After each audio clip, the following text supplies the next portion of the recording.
Assalamualaikum dan selamat sejahtera. Selamat datang ke channel aku yang tak seberapa ini. So, hari ni aku nak review satu filem tempatan yang baru saja mula ditayangkan di wayang pada minggu lepas. Filem yang bertajuk Pagari Bulan. Okey, secara jujurnya aku tak tahu langsung tentang kewujudan filem ini sampailah hari Ahad yang lepas baru aku tahu. Macam mana aku boleh tahu? Sebab aku tengok ada orang retweet tweet pengarah filem ni, iaitu Raja Mukris. Pengarah tu tweet tentang kekecewaan lah apabila banyak wayang dah mula tak tayangkan filem Pagari Bulan. So aku macam, filem apa ni? Aku cari kat YouTube, aku tengok trailer dia and nampak macam not bad. Aku pun give it a try. Aku tengok and wow, a pretty good movie. Dia tak adalah bagus gila, tapi best lah. Okay, kau boleh tengok cerita ni. Okay, filem Pagari Bulan ni mengisahkan tentang seorang wanita bernama Bulan yang berjuang ketika zaman era Jepun menjajah tanah Melayu. Cerita ni dia bermula pada ketika askar Jepun baru nak masuk tanah Melayu. Tentera Jepun datang dengan basikal masuk Kelantan. Pada era itulah bermulanya filem ni. Bila Jepun mula masuk, diorang kacau orang-orang kampung, diorang rampas harta benda dekat kampung, diorang colik gadis-gadis. Dan Bulan dan kawan dia, Syuli, adalah antara gadis-gadis yang dicolik oleh tentera Jepun dan dibawa ke kem Jepun. Dan diorang berdua ni dijadikan sebagai perempuan hiburan, atau lebih senang lagi, pemuas nafsu askar-askar Jepun. So cerita ni dia menceritakan tentang bagaimana struggle-nya orang kampung ketika penjajahan Jepun dan bagaimana nasib-nasib wanita-wanita yang dicolik dan dijadikan pemuas nafsu askar Jepun ni. So dia ceritalah macam mana Bulan dan kawan-kawan dia ni kan, ada yang terpaksa ikutkan kehendak tentera Jepun ni sebab untuk keselamatan diri dan keluarga mereka. Bulan ni pula personalitinya, dia sebagai seorang yang dia represent seorang wanita yang kuat lah sebenarnya, sebab dia ada belajar silat dalam filem ni dan dia juga ada belajar menembak. So dia lain sikit daripada gadis-gadis lain lah. Sebab tu dia ni macam kena aim dengan ketua askar Jepun dekat camp tu tau. Macam askar Jepun ni macam dah lama nak dia kan. Macam tu lah. Filem ni dibintangi beberapa muka baru. Ada juga muka lama yang dah biasa berlakon tapi berlakon dalam drama. Okay, antaranya Nazira Sardi yang memegang watak sebagai Bulan, Trisha Oy sebagai Syuli, Anik Durar, Michael Ang, Azlan Komeng, Chelsea Eng, Andy Teh dan Alvin Wong dan ramai lagi lah pelakon-pelakon dalam cerita ni. Nazira Sardi tu aku rasa ni macam first time kot dia jadi lead dalam filem. Sebab selama ni aku lebih banyak nampak dia berlakon drama. Lakonan dia okey, nampaklah she's trying to be the main character of the film. Walaupun ada sedikit yang nampak macam unconvincing, tapi aku rasa overall dia okey lah, lakonan dia okey. Trisha Oy ni kali kedua aku nampak dia berlakon dalam filem. Biasa dia berlakon dalam drama aku nampak. Sebelum ni dalam Cerita Op Selang. Bagi aku nampak dia ni macam pelakon harapan lah. Nampak dia lakonannya pun sangat bagus, dan yang aku tahu dia ni agak bagus dalam filem-filem action. Dia stunt woman ke apa aku tak tahulah, tapi kalau bab action ni dia memang bagus berbanding dengan apa yang dia berlakon kat drama. Kalau kat drama korang pun tahu kan, typical drama Melayu macam mana kan. So aku rasa dia ni lebih menyerlah dalam filem. So aku harap dia dapat menyerlahkan lagi bakat dia. Mungkin pengarah-pengarah kat luar sana boleh try bagi dia jadi lead pula kan selepas ni.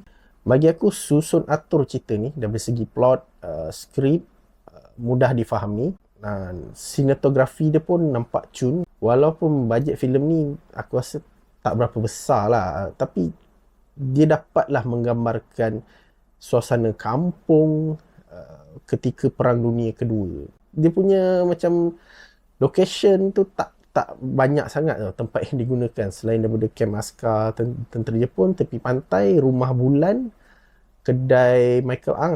Tak banyak sangat, but kita dapat rasa lah macam betul lah tu adalah kampung yang tengah dijajah ketika zaman Jepun. Dan banyak scene yang bagi aku agak di luar dugaan. Contohnya macam ada satu scene tu kan, dia letak kepala mayat yang dah dibunuh tu kan dekat atas kayu, dia cucuk banyak kan. Aku macam tengok aku macam hush. Aku sendiri macam terkejut lah, macam wow, pengarah ni boleh fikir nak letak sini kan. Satu pujian yang sangat bagus.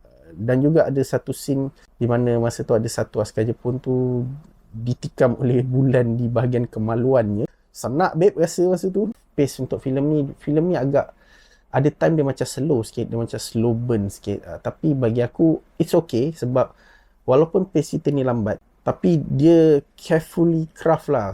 Dan kita pun walaupun dia slow, tapi aku rasa aku tak bosan tengok cerita tu. Dan dia membuatkan kita lagi nak tahu apa nak jadi lepas ni, apa yang nak jadi lepas ni. Adakah dia ni survive ke, mati ke, siapa yang akan mati seterusnya.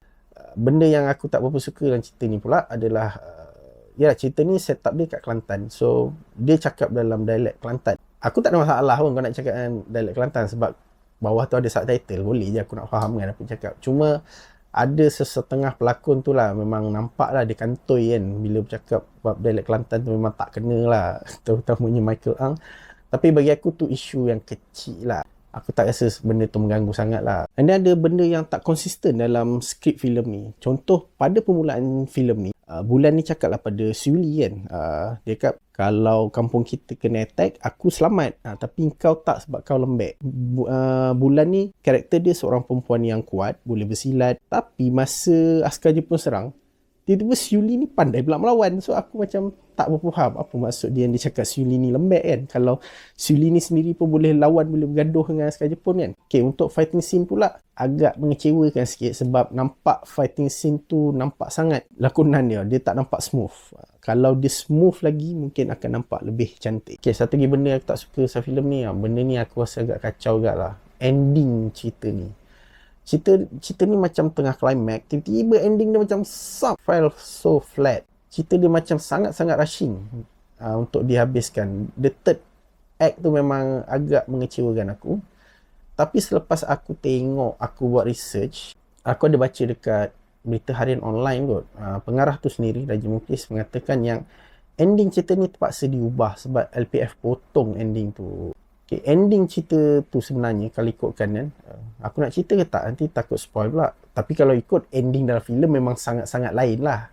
So aku rasa okey je kot aku cerita sebab pengarah dia sendiri pun dah cerita kan dekat dengan wartawan. So aku ceritalah sikit lah apa ending dia. Mengikut apa yang pengarah dia cakap, ending tu Bulan tu masuk komunis. And then dia nampak yang komunisme sama tak betul, dia pun keluar daripada komunis. So maybe kalau macam tu endingnya, mungkin cerita tu akan pergi lagi panjang kot. Mungkin boleh pergi 2 jam lebih. Dan mungkin filem ni mungkin boleh jadi lebih baik. Sebab betul, ending cerita ni agak flat. Macam terburu-buru. Tiba-tiba dia habiskan begitu saja. Sebab bagi aku banyak benda yang jadi masa ending tu. Tapi just dia pendekkan, dia cram macam tu je. Dan kalau dicantumkan pula dengan ending yang dipotong tu, mungkin akan jadi lebih make sense lah bagi aku. So mungkin pengarah Raja Muklis boleh buat balik boleh masukkan balik ending yang asal, dan mungkin boleh jual filem tu dekat Netflix ke dekat Disney Plus ke. Sebab aku rasa aku nak tengok filem Pagari Bulan ni dengan ending yang asal. So berapa rating untuk filem ni? Aku bagi 7/10. Not bad, boleh tengok.